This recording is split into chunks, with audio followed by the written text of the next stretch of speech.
La naturaleza humana. Si eres científico, tarde o temprano te harás la pregunta inevitable. ¿Vale más la naturaleza o el crecimiento? Es como tener que elegir entre Coca-Cola o Pepsi, o entre los griegos y los troyanos. Así tenemos esta visión algo simplista de donde vienen ciertas influencias, desde cómo una célula aborda una crisis de energía, hasta el punto de lo que nos hace quienes somos a niveles más individualistas de nuestra personalidad. Y todo esto presenta una dicotomía completamente falsa, construida en torno a una idea determinista de la naturaleza en el fondo de toda casualidad. En un extremo, la vida es el ADN, el código de códigos, el santo grial, y todo es impulsado por él.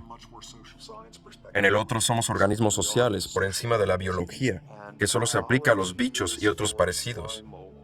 Obviamente, ambos puntos de vista son erróneos. Lo que vemos, en cambio, es que es prácticamente imposible entender cómo funciona la biología fuera del contexto del entorno.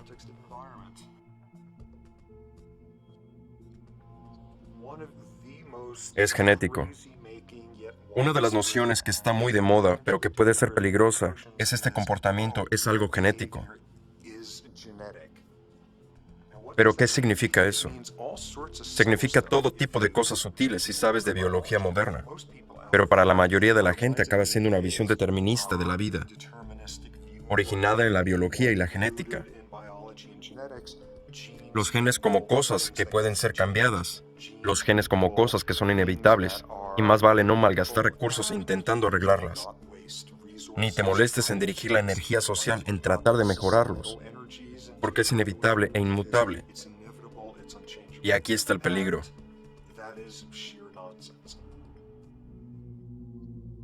La enfermedad.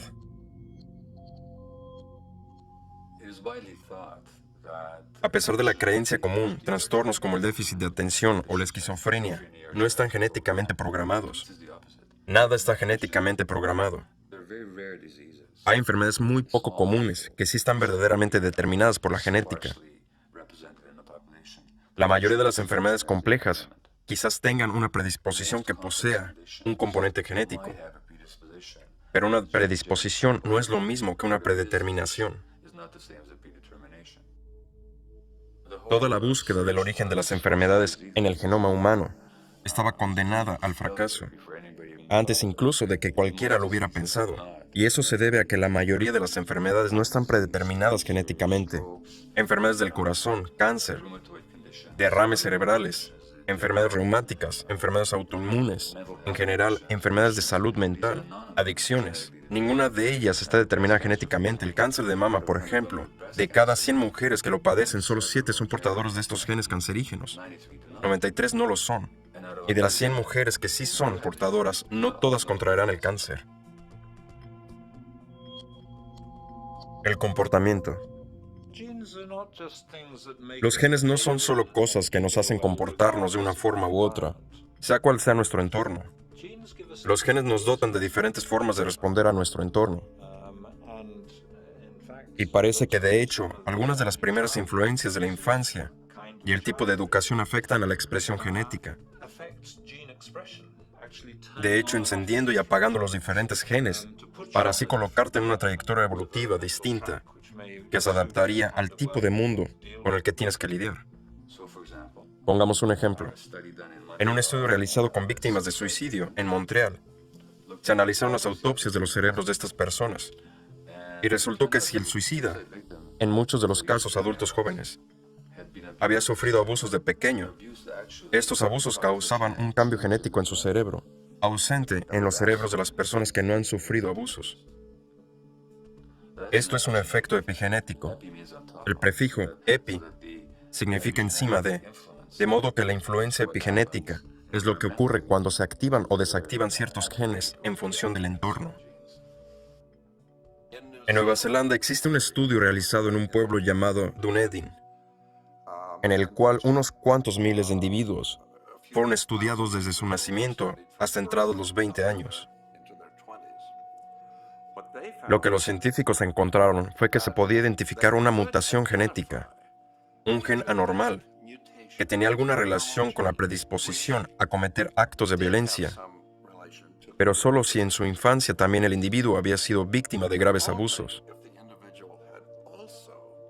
En otras palabras, un niño con este gen anormal no sería más propenso que otros de ser violento, y de hecho, solía tener una tasa de violencia más baja que las personas con genes normales, siempre que no fueran maltratados de niños.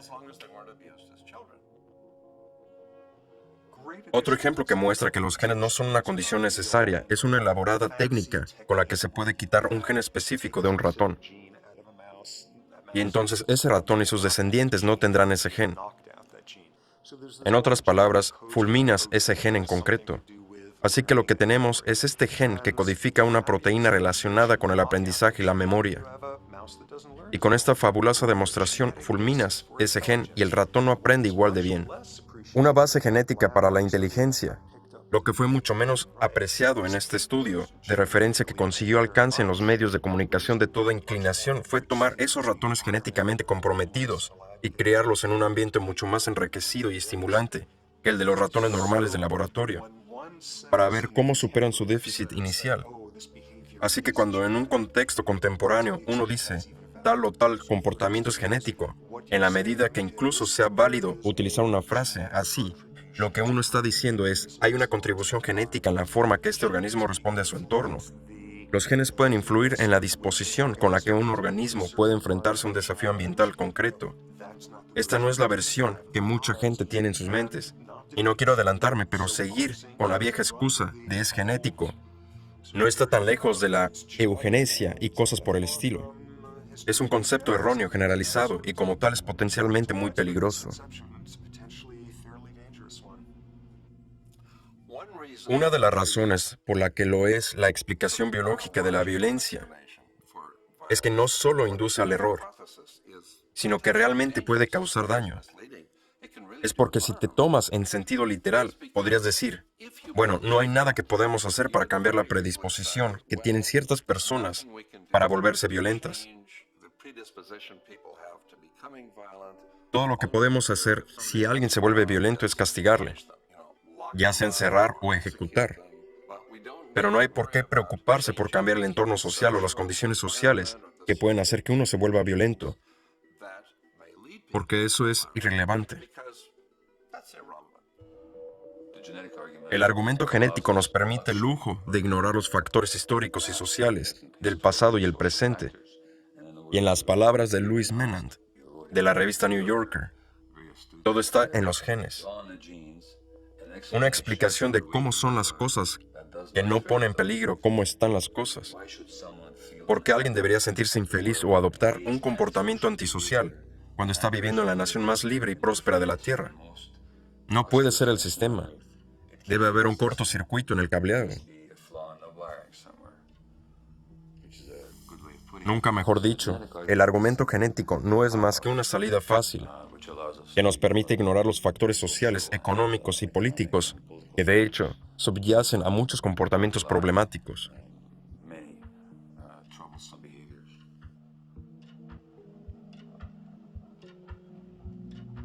Caso de estudio: la adicción.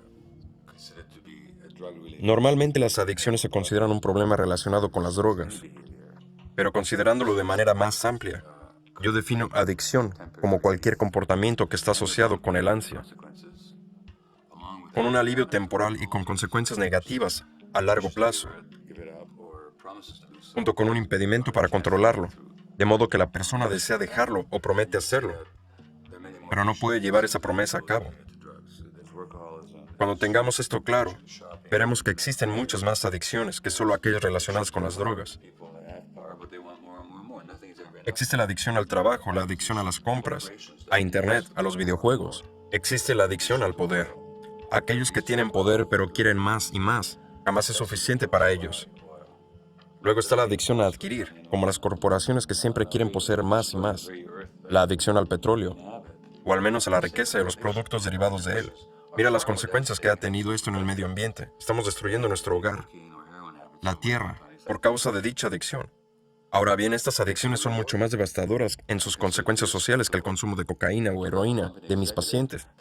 Sin embargo, son recompensadas y consideradas respetables.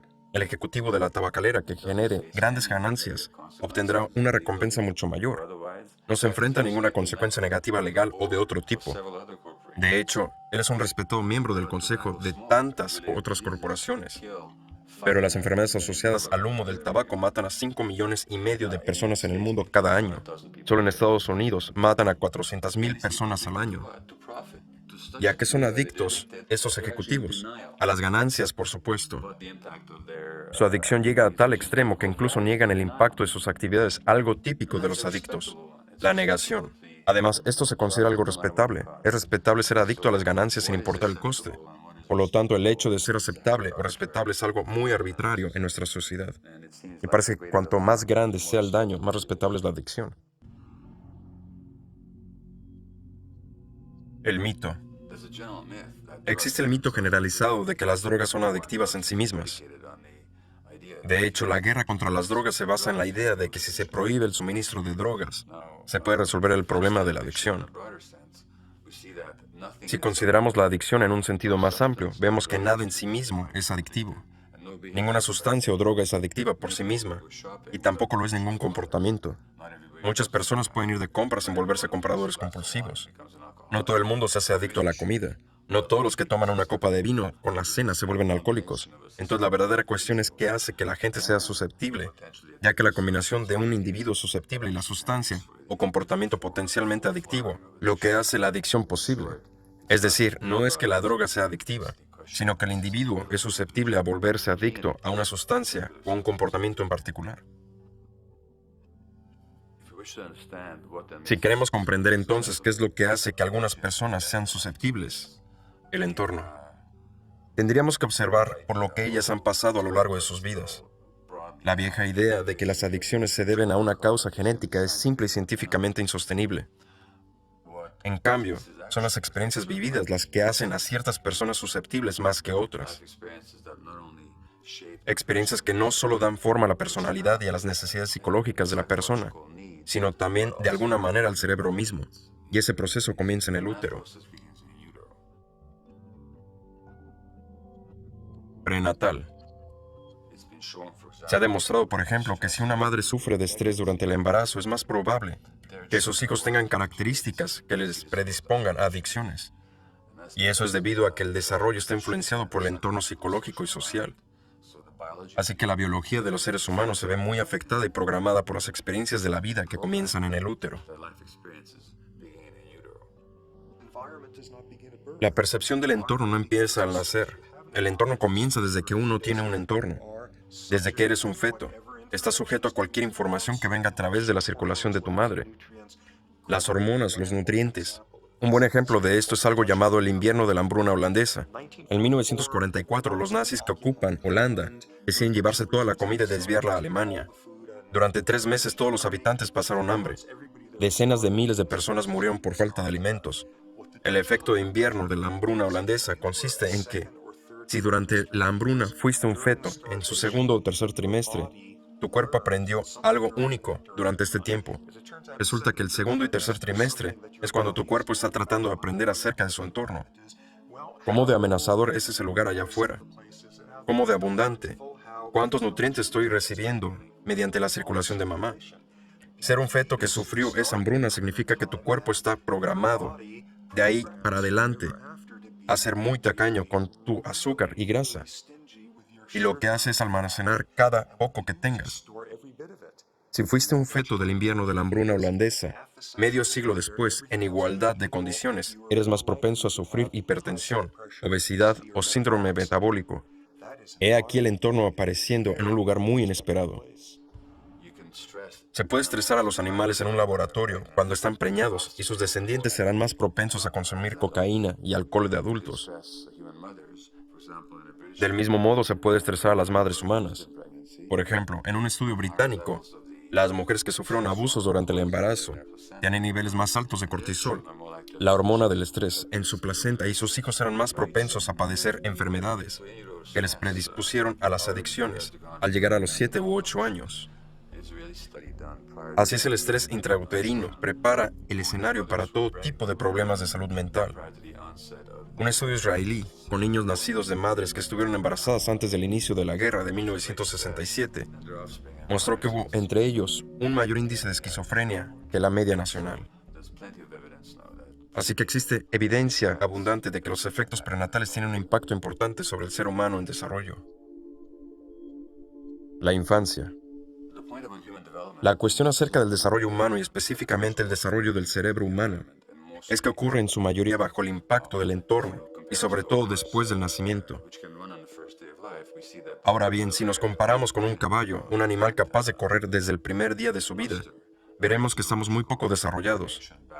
No podemos reunir tal coordinación neurológica, equilibrio, fuerza muscular y agudeza visual hasta el año y medio o 2 de vida. Esto pasa porque el desarrollo cerebral en el caballo ocurre en la seguridad del útero, mientras que en el ser humano lo mismo ocurre después del nacimiento, y ello tiene que ver con una simple lógica evolutiva, donde al agrandarse la cabeza, la creciente región anterior del cerebro es lo que distingue la especie humana. Al mismo tiempo caminamos sobre 2 piernas, de manera que nuestra pelvis se estrecha para adaptarse.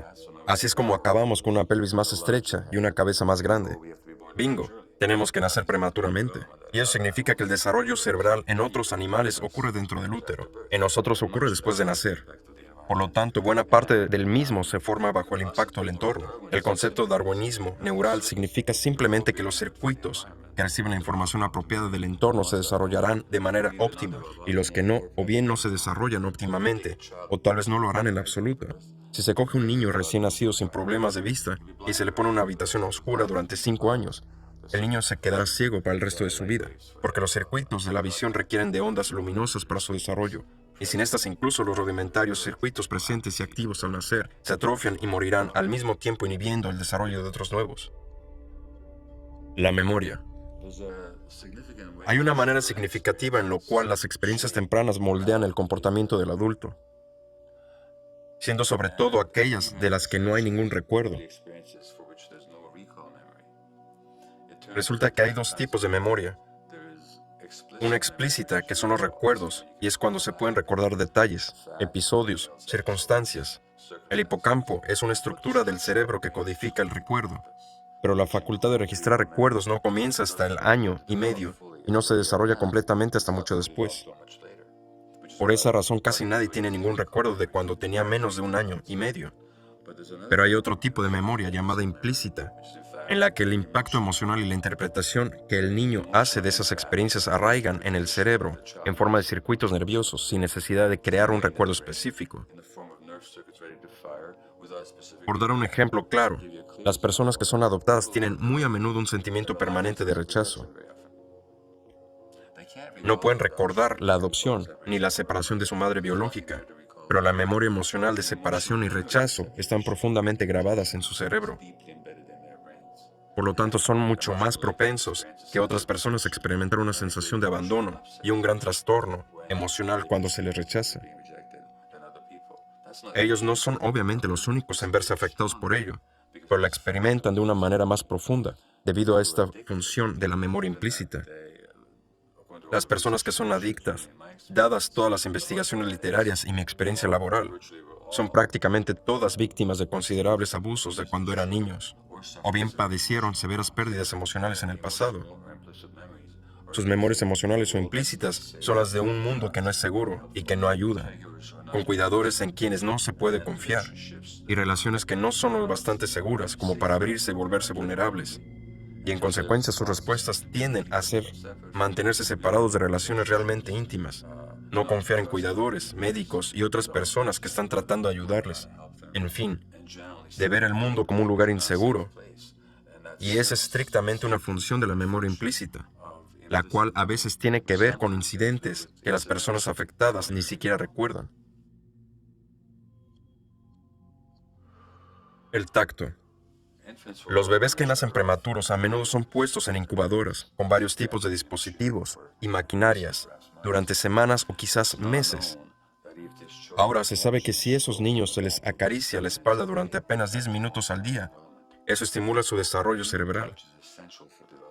Así que el tacto humano es esencial para el desarrollo y de hecho los bebés que nunca son cogidos en brazos morirán. Esto muestra cuán fundamental es para los seres humanos la necesidad de ser abrazados. En nuestra sociedad existe una desafortunada tendencia a decirle a los padres que no cojan en brazos a sus hijos, que no les sostengan, que no levanten a los bebés que lloran por miedo a malcriarlos, o no levantarles para fomentar que duerman toda la noche, que es justo lo contrario de lo que un niño necesita. Y estos niños puede que vuelvan a dormirse porque desistan y sus cerebros simplemente se apaguen, como una forma de protección ante la vulnerabilidad, de ser realmente abandonados por sus padres, pero sus recuerdos implícitos serán los de un mundo que no les hace caso. La infancia. Muchas de estas diferencias se forman a muy temprana edad. De algún modo, la experiencia de los padres sobre la adversidad de cuán dura o fácil es la vida se transmite a los hijos, ya sea a través de una depresión materna o el mal humor de los padres con sus hijos al tener una madre o un padre en un mal día, o simplemente al sentirse cansado tras un día de trabajo. Todo esto tiene poderosos efectos en la programación del desarrollo infantil, de la cual hemos aprendido mucho en los últimos años. Pero esa temprana sensibilidad no es solo un error evolutivo, y es algo que se observa en muchas otras especies. Incluso en las plantas, hay un proceso temprano de adaptación al tipo de medio en el cual van a desarrollarse, aunque para los humanos la adaptación es la calidad de las relaciones sociales. Entonces, a una edad temprana, el cómo eres criado, cuánto conflicto hay, cuánta atención recibes, son todos una muestra del tipo de mundo en el que puedes estar creciendo. En un mundo donde tienes que luchar por conseguir cosas, vigilar tu espalda, valerte por ti mismo, aprender a no confiar en los demás. Quizás es una sociedad que se nutre de la reciprocidad, la mutualidad, la cooperación, donde la empatía es un referente y donde tu seguridad depende de tener buenas relaciones con otra gente. Todo eso es algo que necesita un desarrollo muy diferente a nivel emocional y cognitivo, siendo a la vez la esencia de lo que es la sensibilidad temprana. Del mismo modo, el ser padre es casi inconscientemente un sistema de transmitir esta experiencia a tus hijos, a del tipo de mundo en el que viven. El gran psiquiatra infantil británico D.W. Winnicott dijo que básicamente dos cosas pueden ir mal en la infancia. Una cuando ocurren cosas que no deberían ocurrir y otra cuando no ocurren cosas que deberían ocurrir. En la primera categoría están las experiencias traumáticas de abuso y abandono de mis pacientes, muchos de ellos con problemas de adicción. Eso es lo que no debió ocurrir, pero ocurrió. Por otro lado, está la atención armoniosa, sin estrés, sin distracciones, del padre que cada niño necesita y que muchas veces no llega a recibir. Esos niños no sufren abusos, no son abandonados, ni tampoco traumatizados. Pero lo que debería ocurrir, la presencia de un progenitor disponible emocionalmente, simplemente no existe para ellos, por el estrés en nuestra sociedad y el entorno paterno. El psicólogo Alan Shore lo llama abandono próximo, cuando el padre está físicamente presente, pero emocionalmente ausente.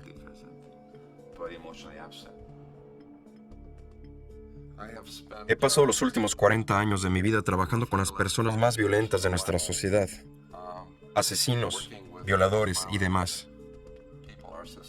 En un intento de entender qué causa esta violencia, descubrí que los más violentos solían ser ellos mismos, víctimas de un grado de maltrato infantil que estaba más allá de la escala de lo que jamás pensé que se pudiera aplicar al término de abuso infantil.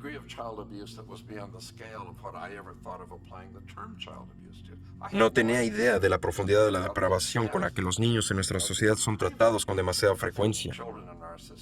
Las personas más violentas que vi eran ellas mismas los sobrevivientes de un intento de asesinato, a menudo a manos de sus propios padres o de otras personas de su entorno social.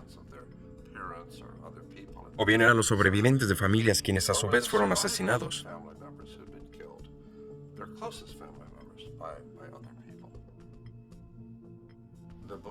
Buda sostenía que cada cosa depende de todas las demás. Según él, el todo contiene las partes y las partes contienen el todo. Que no puedes comprender nada si lo aíslas de su entorno. La hoja contiene al sol, el cielo y la tierra. Esto ha sido demostrado ser cierto, y por supuesto lo mismo se aplica cuando se trata de desarrollo humano. El término científico para ello es la naturaleza biopsicosocial, la cual afirma que la biología de los seres humanos depende en gran medida de la interacción con su entorno social y psicológico. El psiquiatra e investigador Daniel Siegel de la Universidad de California en Los Ángeles, acuñó la frase neurobiología interpersonal, que quiere decir que el modo en que funciona nuestro sistema nervioso depende en gran medida de nuestras relaciones con otras personas. En primer lugar, con los padres que nos cuidan. En segundo lugar, con los otros personajes influyentes en nuestras vidas. Y en tercer lugar, con toda nuestra cultura. Así que no puedes separar el funcionamiento neurológico de un ser humano del entorno en el cual creció y en el cual continúa existiendo. Y esto es cierto durante todo el ciclo de la vida. Esto se nota mucho más cuando uno depende de los demás y es indefenso, mientras su cerebro todavía se desarrolla, pero es igual de cierto en adultos y en personas mayores. La cultura. Los seres humanos hemos pasado por casi todo tipo de sociedades, desde las más igualitarias, como las de cazadores y recolectores, basadas en compartir alimentos e intercambiar regalos. En fin, pequeños grupos de personas viviendo mayormente de la búsqueda de alimentos, pero también algo de la caza, en gran parte estando rodeados de personas conocidas de toda su vida, familias y primos terceros. Era un mundo marcado por una gran fluidez entre los diferentes grupos, sin gran aporte en términos de cultura material. Pero es así como hemos vivido la mayor parte de nuestra historia homínida. Y no es de extrañar que aquel mundo era muy diferente del nuestro, con mucha menos violencia. La violencia grupal organizada simplemente no era algo que ocurría en aquel entonces.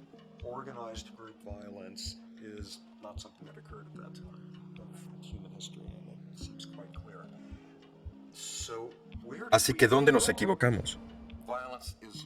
Sabiendo que la violencia no es algo universal que esté simétricamente distribuido en la raza humana.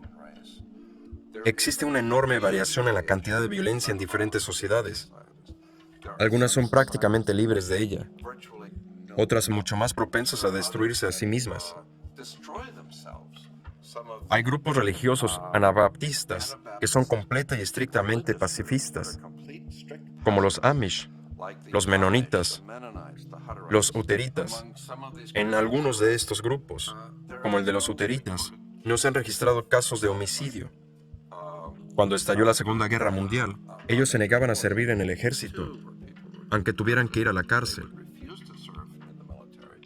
En los kibbutz, en Israel, el nivel de violencia es tan bajo que los tribunales penales envían a menudo delincuentes violentos, personas que han cometido crímenes, a vivir entre los kibbutz, a fin de que aprendan cómo llevar una vida sin violencia.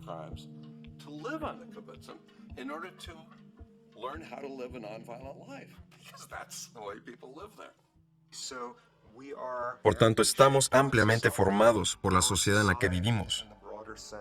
Nuestras sociedades en el sentido más amplio, incluyendo nuestras influencias teológicas, metafísicas o lingüísticas, ayudan a moldearnos sobre si creemos o no que la vida se trata básicamente del pecado o la belleza, sobre si la vida del más allá nos hará pagar por cómo vivimos aquí y ahora, o si es algo irrelevante. De una manera general, las diferentes sociedades podrían ser calificadas como individualistas o colectivistas, y te encuentras con gente muy diferente y con diferentes mentalidades, y sospecho que con diferentes cerebros también. Nosotros en Estados Unidos estamos en una de las sociedades más individualistas de todas, con el capitalismo como sistema que te permite llegar cada vez más alto dentro de una pirámide, que por cierto viene cada vez con menos colchones de seguridad. Por definición, cuanto más estratificada es una sociedad, menos personas tienes como iguales. Es decir, menos gente con quienes tienes relaciones simétricas y recíprocas. En cambio, lo que encontramos son discrepancias y un sinfín de jerarquías. Un mundo en donde tenemos pocas relaciones recíprocas es un mundo con mucho menos altruismo. La naturaleza humana. Esto nos lleva a una coyuntura imposible, que es tratar de entender, a través de la ciencia, cuál es la naturaleza de la naturaleza humana. A cierto nivel, la naturaleza de nuestra naturaleza es no estar particularmente restringidos por ella. Hemos desarrollado una mayor diversidad social que cualquier otra especie. Más sistemas de creencias, de formas de estructuración familiar, de cómo criar a los niños. La capacidad para la variedad que poseemos es extraordinaria. En una sociedad basada en la competición y muy frecuentemente la explotación despiadada de un ser humano por otro, el obtener ganancias a partir de los problemas de otros, y muy a menudo la creación de problemas con el propósito de sacar provecho económico, la ideología dominante muchas veces justifica este comportamiento apelando a una naturaleza humana fundamentalmente inalterable. Así el mito en nuestra sociedad es que la gente es competitiva por naturaleza y que son individualistas y egoístas, pero la verdad es lo opuesto. Tenemos ciertas necesidades humanas y el hecho de reconocerlo es la única forma de hablar sobre lo que es y no es la naturaleza humana. Poseemos una necesidad humana de compañía y contacto cercano, de ser amados, incluidos, vistos, de ser aceptados por cómo somos. Si estas necesidades están cubiertas, nos convertimos en personas compasivas, colaboradoras y dotadas de empatía por los demás. Entonces lo contrario que a menudo vemos en nuestra sociedad es de hecho una distorsión de la naturaleza humana, precisamente porque muy pocas personas tienen sus necesidades cubiertas. Entonces, si se puede hablar de una naturaleza humana solo en el sentido de las necesidades humanas básicas, donde ciertas de ellas nos conducen a desarrollar ciertos rasgos cuando están cubiertas y otros rasgos cuando no lo están.